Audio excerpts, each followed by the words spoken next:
Bonjour à toutes et à tous, bienvenue sur Les Numériques. Aujourd'hui, je suis en compagnie de Marie, notre chère chef de service audio. On est là pour vous parler de ceci. La nouvelle enceinte portable de Marshall, la Killburn 2. On va pas vous faire un tour d'horizon complet de cette enceinte, on voulait juste revenir sur une caractéristique qui nous a, on va dire, interpellé quand on l'a vue pour la première fois sur la fiche technique. C'est que cette enceinte, elle dispose d'un système de spatialisation que le constructeur appelle une stéréo Bloomline. Et ce mot, comme je l'ai dit, nous a interpellés parce que... Alors Marie, est-ce que tu pourrais nous expliquer très candidement, toi quand on dit Bloomline, pour toi, qu'est-ce que ça veut dire ? Alors ouais, effectivement, je crois qu'il l'avait annoncé au moment de l'IFA. J'avais vu ça dans le communiqué de presse et ça m'avait beaucoup amusé parce que déjà, il faut savoir que Bloomline, c'est juste l'ingénieur électronicien qui, dans les années 30, a inventé la stéréophonie. Donc quand on dit stéréo de Bloomline, en fait, ça veut dire stéréo. C'est la stéréo que tout le monde connaît, pour commencer. Ensuite, effectivement, quand on dit Bloomline, ce que ça peut aussi évoquer pour les ingénieurs du son, c'est la technique de captation Bloomline avec une paire de microphones qui sont bidirectionnels, orientés à 45 degrés. Enfin, voilà, vous passez le détail. Mais ça, c'est une technique de captation et pas de reproduction sonore. Donc, dans les deux cas, soit c'est pas une technique de reproduction, soit c'est une stéréo classique. Donc, effectivement, on savait pas trop ce que ça voulait dire. Voilà, c'est le moins qu'on puisse dire, on savait pas trop ce que ça voulait dire et du coup quand on a eu le produit dans les mains, on a enfin pu constater ce dont il s'agissait. Alors en fait, le concept, on va essayer de vous détailler ça très rapidement, c'est que là l'enceinte, vous voyez la façade de l'enceinte, à cet endroit-là, il y a juste un haut-parleur mono. Donc il y a un couple de haut-parleurs, il y a un woofer, un tweeter, mais qui donc ne délivre qu'un signal mono, donc. Et en fait, voilà, c'est un deuxième tweeter qui est à l'arrière de l'enceinte. Et en fait, ce qui se passe à l'intérieur de l'enceinte, c'est qu'il y a un petit circuit de traitement, un petit DSP qui va analyser le signal stéréophonique d'entrée, qui va en extraire automatiquement les effets de pièces. Donc ce qu'on appelle les effets de pièces, c'est tout ce qui est réverbération, tout ce qui est écho, ce genre de choses qui vont donc vraiment être, on va dire, les ondes sonores secondaires. Il y a celles qui arrivent directement vers le micro ou vers nos oreilles depuis la source sonore. Puis après, il y a tout ce qui va être réflexion de ces ondes sur les murs, sur les autres objets présents dans la pièce.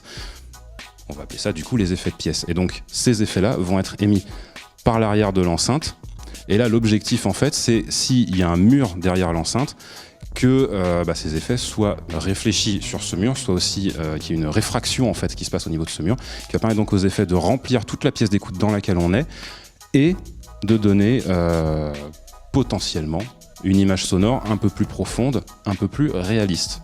Qu'est-ce que t'en penses, Marie ? On va dire que c'est pas de la stéréo au sens classique où on l'entend gauche-droite, après c'est quand même de la stéréophonie au sens, je dirais, étymologique du terme, c'est-à-dire qu'il y a plusieurs HP qui envoient des sons différents. Après... Ouais. Donc, effectivement, il ne faut pas s'attendre à une largeur de scène. Donc, comme tu viens de le dire, une stéréo dans le sens commun, c'est-à-dire une largeur de scène stéréophonique. Mais par contre, ça va plutôt jouer sur la question de la profondeur. C'est ça ? En tout cas, on va dire que c'est ça l'objectif. Mais du coup, ce qu'il faut faire maintenant, c'est vérifier si ça marche avec nos oreilles, parce que c'est quand même le juge final de toute chose dans ces cas-là. Donc, c'est ce qu'on va faire.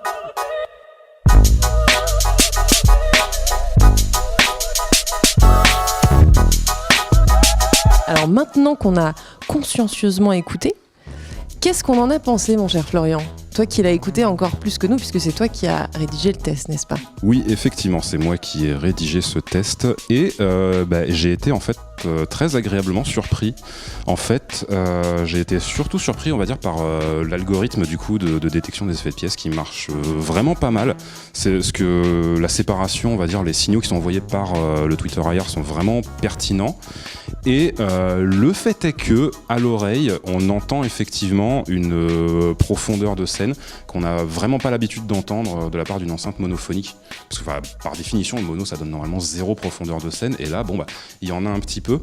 Et en fait, le truc que je trouve intéressant, c'est que c'est pas rare sur des enceintes portables qu'on ait effectivement de la stéréo gauche-droite traditionnelle. Mais c'est vrai que sur des distances comme ça, Dès en plus qu'on est dans une pièce un petit peu réverbérante, ça n'a pas de sens, hein. Il n'y a pour ainsi dire pas de séparation audible dès qu'on s'éloigne ne serait-ce qu'un tout petit peu. Et là avec ce système c'est exactement l'inverse en fait. Quand on est juste à côté de l'enceinte, on le perçoit effectivement pas trop. Par contre quand on s'éloigne, c'est là qu'on commence à percevoir vraiment juste une petite profondeur supplémentaire qui va pas révolutionner l'écoute, mais qui va apporter un petit plus, un petit quelque chose que les autres enceintes mono n'ont pas. Et qui est, ma foi, fort agréable. Je ne sais pas si tu es d'accord avec ce constat, Marie. Je suis tout à fait d'accord avec le constat. Sur la pertinence de l'algorithme, c'est vrai que le signal qui est envoyé à l'arrière apporte quelque chose en plus. Alors effectivement, c'est pas du tout de la stéréo. Au sens classique du terme, comme on le disait tout à l'heure. Mais comme tu le dis très bien, moi je me suis amusée à tester ça notamment avec All Along the Watchtower de Jimi Hendrix, où il y a ce fameux énorme pan de guitare de gauche à droite et de droite à gauche. Alors ça va pas de droite à gauche et de gauche à droite, mais par contre c'est vrai qu'il y a un mouvement en fait, il y a une espèce de profondeur, il y a un truc intéressant qui se passe. En tout cas ça apporte quelque chose, comme tu l'as si bien dit, par rapport à juste un rendu monophonique classique. Il faut donc savoir que lorsqu'il y a des signaux hors phase, en opposition de phase ou en tout cas avec des phases décalées, et forcément ces signaux-là vont être additionnés, donc il va se passer des trucs un peu marrants, mais il va pas y avoir d'annulation totale du son puisqu'il y a cette question, cette extraction un peu des effets de pièce et donc en plus juste d'une bête addition des signaux gauche-droite, quelque chose qui se passe en plus. Est-ce que tu peux me dire, toi t'as écouté en plus des vrais signaux de test en opposition de phase, moi j'ai que écouté du Secret Chiefs Tree mais c'était déjà assez marrant. Toi t'as vraiment fait ça avec des vrais signaux en opposition de phase, qu'est-ce que ça a donné ? Ouais, alors effectivement j'ai fait ça, j'ai écouté vraiment un bruit blanc en fait. D'abord j'ai essayé de l'écouter en mono classique avec les canaux gauche et droite en phase parfaitement égaux, et ensuite la même chose mais avec les canaux gauche et droit en opposition de phase. Et effectivement là c'est assez rigolo parce qu'on peut constater du coup ce que fait l'algorithme de traitement, et on peut remarquer que effectivement sur la voix avant, donc la voix frontale, il y a une grosse déperdition de puissance, mais qui n'est pas totale non plus. Il y a quand même un résidu de signal relativement conséquent qui est gardé par l'algorithme. Et puis il y a en plus donc le tweeter à l'arrière qui va compléter ça et qui va faire que on va quand même avoir au final une bonne partie de l'énergie du signal d'origine qui va bel et bien être restituée. Donc ça du coup c'est un second avantage en plus de ce système, qui est qu'effectivement quand on va avoir des morceaux qui ont un mix on va dire volontairement fait de façon bizarre, on va pas pour autant perdre tout le contenu de la musique. Donc voilà, ça c'est une très bonne chose.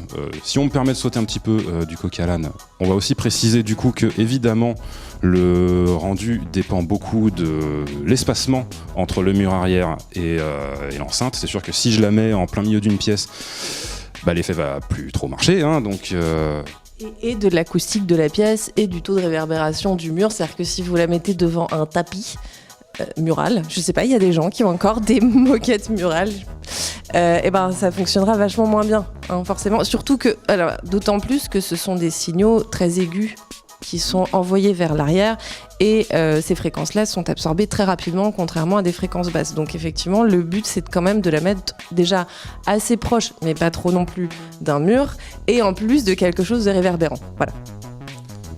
Donc voilà, tout ça pour dire que effectivement c'est quand même finalement un truc, comme on l'a dit, qui ne révolutionne pas l'écoute. C'est une addition vraiment sympa mais pas révolutionnaire, relativement contraignant au niveau du placement en plus de l'enceinte. Donc tout ça pour dire, c'est pas la killer feature, hein, c'est pas le truc qui va faire qu'on va acheter vraiment cette enceinte là plutôt qu'une autre. Maintenant, ça n'a rien à voir avec Bloomline. Et ça n'a strictement rien à voir avec Bloomline, je sais pas ce qui est passé dans la tête des marketeurs là-dessus, mais voilà, donc ça pour dire, c'est quand même vraiment une addition à une enceinte qui est dans l'ensemble vraiment sympathique. Pour en savoir plus, je vous invite à aller lire bien sûr le test complet sur les numériques. L'enceinte elle est disponible dès maintenant et je crois qu'on vous a dit tout ce qu'on voulait vous dire sur cette question. Merci beaucoup de nous avoir regardés et à la prochaine.